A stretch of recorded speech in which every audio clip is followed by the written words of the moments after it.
السلام عليكم، أنا أحمد سمير، أهلا بكم في فيديو جديد.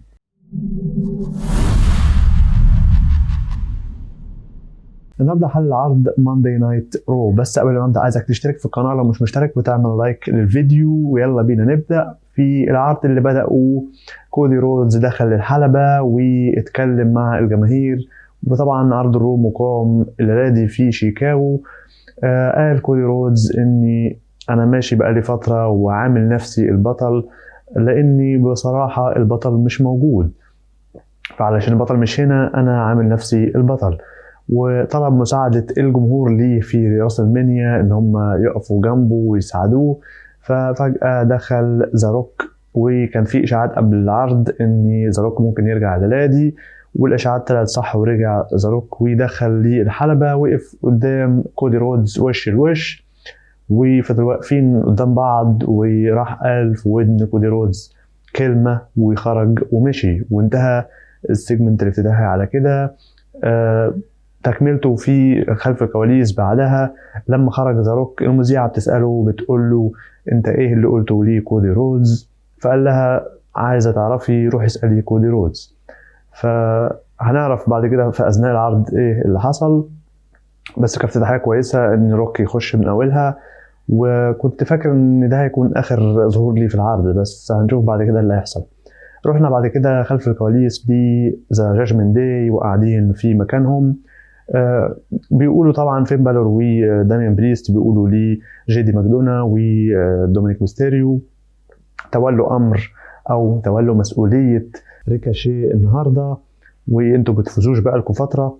وداميان بريست قال لفين بالور اني عندي خطه لمساواه الامور وجعل الامور متساويه بيننا وبين الفرق التانية في راس المنيا. بعد كده رحنا لمباراة بين ريكاشي ضد جيدي ماكدونا، وكان داخل طبعا مع جيدي ماكدونا دومينيك ميستيريو، اللي حاول يساعد ماكدونا في المباراة وحط رجل ماكدونا على الحبل وأثناء تثبيت من ريكاشي علشان يساعد ماكدونا ان هو ما يتثبتش، وحاول كذا مرة ان هو يساعد ماكدونا اثناء المباراة لحد ما الحكم شافه وطرده بره المباراة.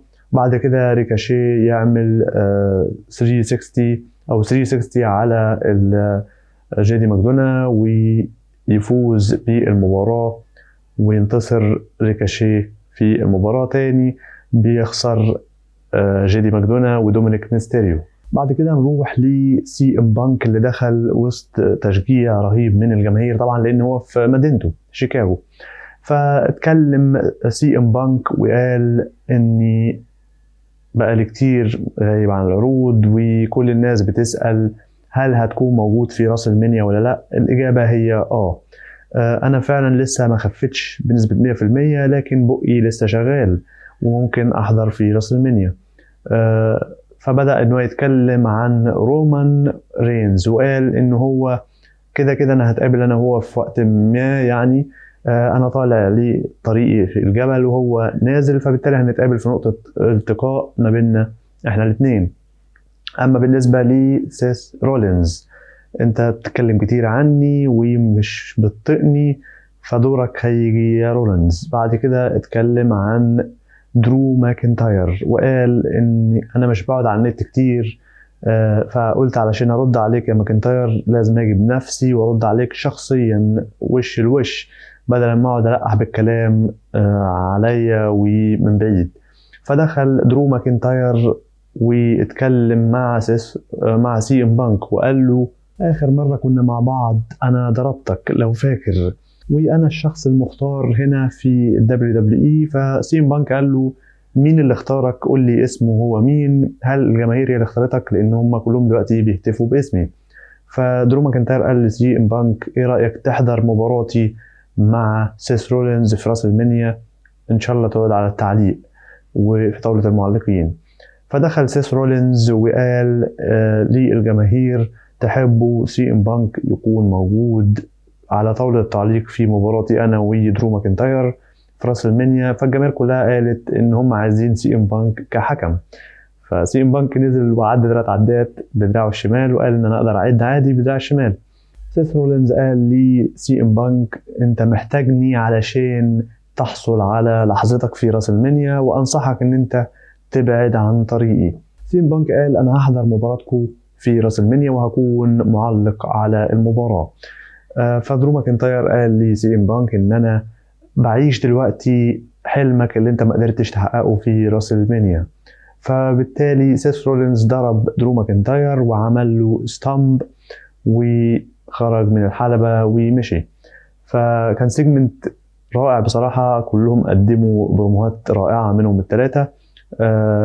طبعا حماس بين درو وسيث بناء لراسلمانيا، مباراتهم طبعا على لقب الورد هيفويت تشامبيونشيب، وطبعا في بناء على الهادي ما بين درو ماكنتاير وسي ام بانك اللي كان مفترض اصلا انهم يلعبوا بعض، بس حصل اللي حصل وسي ام بانك اتصاب، فهم ماشيين برضه العداوه على الهادي كده علشان لحد ما يخف سي ام بانك ويخشوا في مباراه مع بعض. بس بشكل عام بصراحه السيجمنت كله كان رائع وعجبني جدا.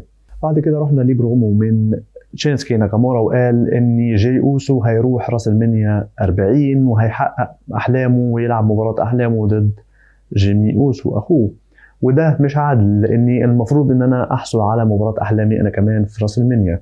فانا بوعدك يا جاي للادي ان هحول حلمك لكابوس. بعد كده رحنا لمباراه بين ايفي نايل ضد كانديس لوري، اللي طبعا ايفي نايل دخلت معاها ماكسين دوبري وكانديس لوري دخلت معاها اندي هارتويل. لعبوا مباراه سريعه، شفنا اثناء المباراه محاولات كتير من كانديس لوري ان هي ترمي ايفي نايل جنب اندي هارتويل علشان قال ايه ان هي مثلا تساعدها او تضربها من غير ما الحكم يشوف، لكن اندي هارتويل ما عملتش اي حاجه وسابتها تماما، عايزه المباراه تكون عادله.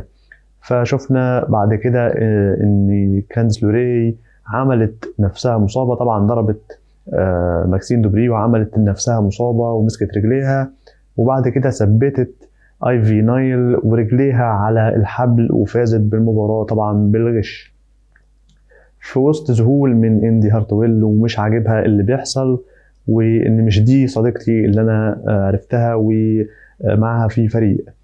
فماشيين في القصه كويس قوي بينهم هما الاثنين، منتظر لحظه الانفجار سواء من اندي هارتويل على كانديس لوري او من كانديس لوري على اندي هارتويل، كده كده هتحصل بس منتظرها والبناء عليها ممتاز بصراحه. خلف الكواليس نيو داي بيتكلموا مع دي اي واي وبيقولوا انتوا ازاي او ليه اتسميتوا كده، وبيتكلموا مع بعض عن المباراه اللي هتكون بينهم الا لادي. فجالهم اوسم تروث ارتروث و ذا ميز، قالوا لهم انتوا هتلعبوا مباراه النهارده، و ارتروث بيقول ان انتوا يا نيو داي هتلعبوا دي اكس النهارده، فهتكون مباراه رائعه، ولسه فاكر ان دي اي واي هم الدي اكس. اللي شد انتباهي في السيجمنت ده ان خلف الكواليس خلفهم وراهم تماما كان بيتكلم بول هيمن مع درو ماكنتاير، وده يعني تلميح خطير. هل ممكن في راس المنيا ان درو ماكنتاير يبقى مع البلاد لاين ضد كودي رودز، او ممكن مثلا ضد سيث رولينز؟ فدي هتكون صعبه يعني اكتر من هي صعبه عليهم، كده بلاد لاين كتير وكمان معاهم درو، فهيكون صعبه بطريقه رهيبه يعني. بس ده هنشوفه برضه في خلال العرض في حاجه تانية هتظهر يعني. بعد كده رحنا للقاء مع كودي رودز خلف الكواليس. المذيعه بتساله اني انا اتكلمت مع ذا روك وسالته على اللي هو قاله لك، فقال لي اسالي كودي رودز عشان تعرفي، فانا بسالك دلوقتي ذا روك قال لك ايه؟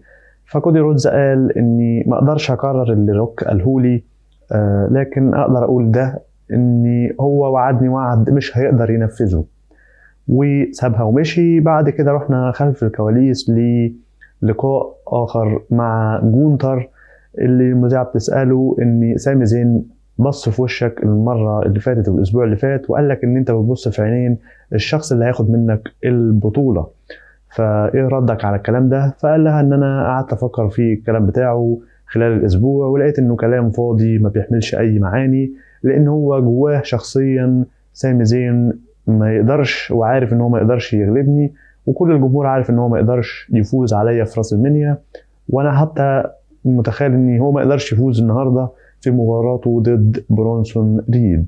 بعد كده رحنا لمباراة بين دي اي واي ضد نيو داي ولعبوا مباراة كويسة. شفنا اثناء المباراة كان على التعليق اوسم تروث زاميز وارتروث. واثناء المباراه دخل ذا جاجمنت داي ضربوا في الكل، ما سابوش حد، نزلوا بضرب في الكل.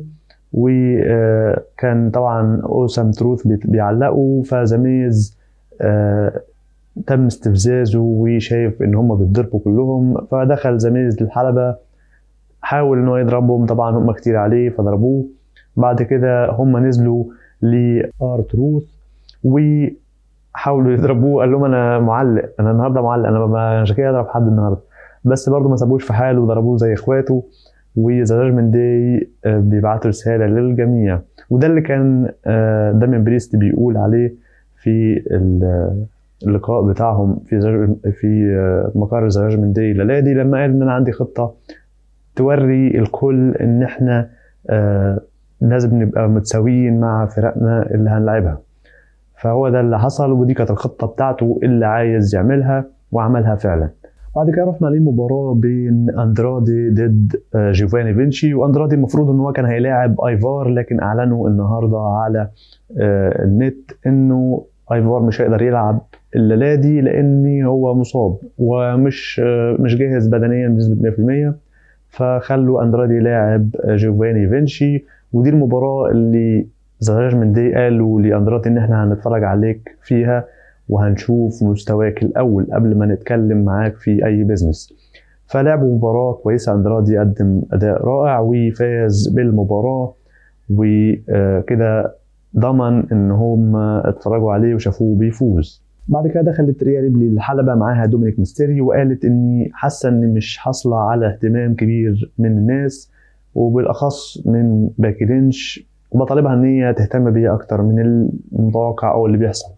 فدخلت باكي لينش وقالت لي ريا ريبلي ان انا جيت لك وعلشان اتكلم معاكي وش لوش، مش بعمل زيك اجيلي بعد مباراه لعبتها لمده 20 دقيقه عشان اخرج او اخش اتكلم معايا او ممكن اضرب ضربه من ورايا وامشي.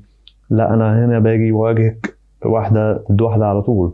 وباكي لينش قالت لها ان انت حتى ما بقيتيش تلعبي مباريات في رو.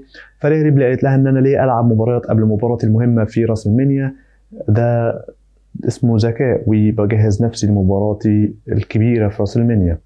فباكي لينش قالت لها هو ده الفرق بيني وبينك، اني مقاتله وعايز العب كل وقت قدامي والعب في مباريات كتير مهما كان انا داخل على ايه، لكن انت مش عايزه تعملي كده وعايزه بس تحافظي على اللقب اللي معاكي من غير ما تعملي اي حاجه.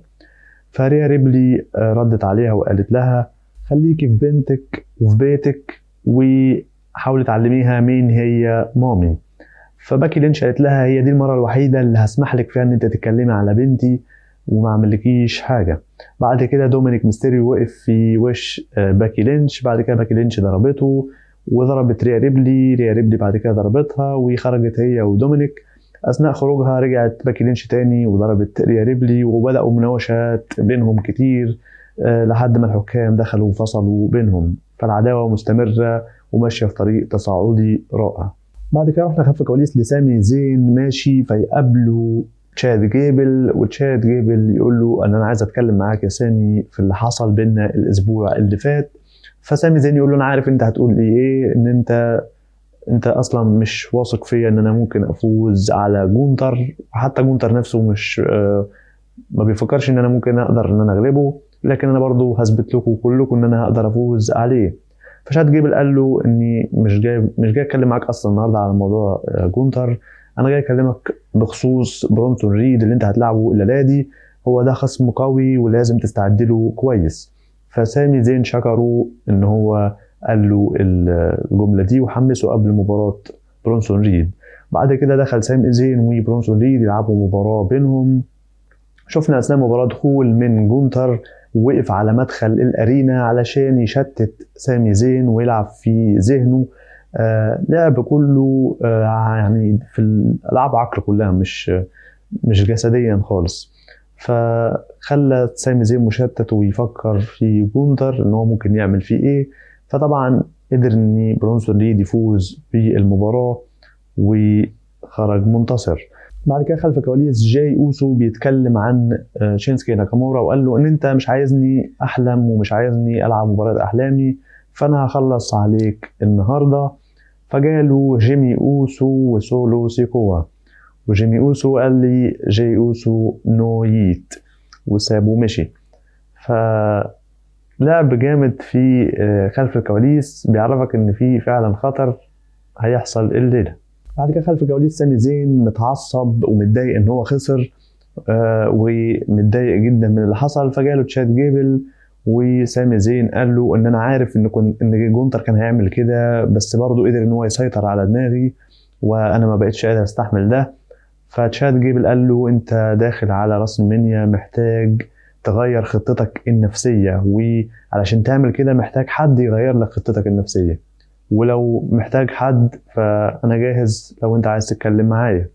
فهل هيكون مثلا ان تشاد جيبل يكون الكوتش بتاع سامي زين في راس المنيا؟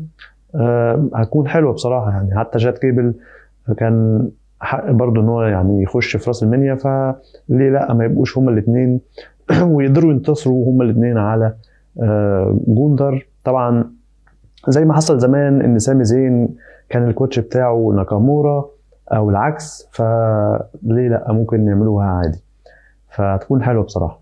شفت برضو في اثناء الحوار بينهم وراهم كان موجود اندرادي بيتكلم مع دومينيك ميستيريو، وده اللي عملوه بس يعني على بسيط في الرو، ان هو فعلا اتفرجوا جادجمنت داي، اتفرجوا على مباراة اندرادي وفاز بيها وكده، بدأوا يتكلموا معاه في البيزنس انه ممكن ينضم معاهم او ممكن يتحدوا. فكويس ان هم حطوا حاجه زي كده في العرض، بس حطوها بشكل بسيط، ما عرفناش ايه اللي بيحصل، شفناها بس ايه خلف سامي وتشاد جيبل. بعد كده جاي اوسو رايح يدخل للحلبة علشان هيلاعب ناكامورا، فجاله سيس رولينز وقال له ان في حاجة الليلة دي انا حاسسها غلط، بس مهما كان انا جنبك انا وكودي، ويخش ويكسب بالمباراة دي. فدخل ولعب مباراة جاي اوسو و ناكامورا، لعبوا مباراة كويسة. شفنا اثناء المباراة دخول من جيمي اوسو وسولو سيكوا من الجماهير. بعد كده جالهم سيس رولينز وكودي رودز بدأوا يضربوا فيهم. بعد كده دخل درو ماكنتاير ضرب سيس رولينز، وجاي اوسو قدر ان هو يعمل سبير على ناكامورا وفاز بالمباراة. بعد كده خلف الكواليس في ضرب بين كودي رودز وجيمي اوسو، نازلين ضرب في بعض. بعد كده جاله من وراه سولو سيكوا، فكودي رودز ضربه هو كمان، وهو بيضرب فيه جاله من وراه زاروك. بدأ زاروك يضرب في كودي رودز وقال له بص عليك دلوقتي، انت فاكر ان انا كنت هسيبك تتكلم عني بالطريقة دي لمدة اسبوعين وهفضل ساكت؟ وفضل زاروك نازل ضرب في كودي رودز لحد ما خرجوا بره الارينا خالص وجنب العربيات، وقال اني يا والدة كودي رودز انا وعدتك قبل كده اني هحط دم كودي رودز ودموعك على الحزام بتاعي، فانا عامل لك مفاجأة النهاردة. وضرب كودي رودز لحد ما جاب دم من دماغه، وبعد كده جاب طلع الحزام بتاعه مكتوب عليه ماما رودز، وحط دم كودي رودز على الحزام، ولا ادي اللي وعدتك بيه وده اللي هيحصل في راس المنيا. وقال لي الكل اني مش المفروض ان ده هو كانت الطريقة اللي تمشي بيها الامور، لكن من هنا وجاي هو ده اللي هيمشي بعد كده.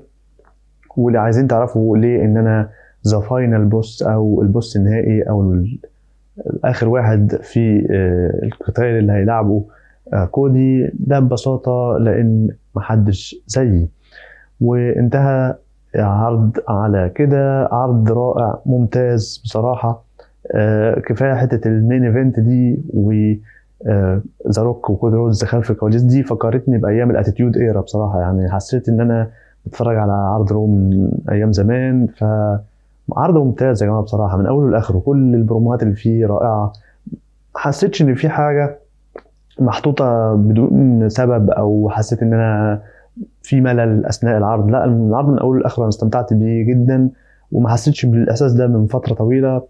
يمكن اخر عرض رو كنت حابه كان عرض الاحتفال بماندي نايت رو ل 30 سنة، اللي هو ظهر فيه اندرتيكر وقف قدام بري وايت. فعرض ممتاز بصراحة. تقييمي لعرض ماندي نايت رو هو 10/10، وده اول مرة ادي تقييم لعرض 10/10 بصراحة. بس ما فيش يعني ما اقدرش ان انا اديله اقل من كده، وإما كنتش اديت العرض زي ده 10/10 فهديه 10 امتى ولاي عرض. فبصراحه العرض ده عجبني جدا، ممتاز. تريبل اتش ابدع في عرض الليله دي. وقولوا لي انتوا تحت في التعليقات ايه اكتر حاجه عجبتكم في عرض الليله دي. فبس ده كان كل اللي عندي لفيديو النهارده. قولوا لي ارائكم في التعليقات وبس. كان معكم احمد سمير، اشوفكم ان شاء الله في فيديو جديد. سلام.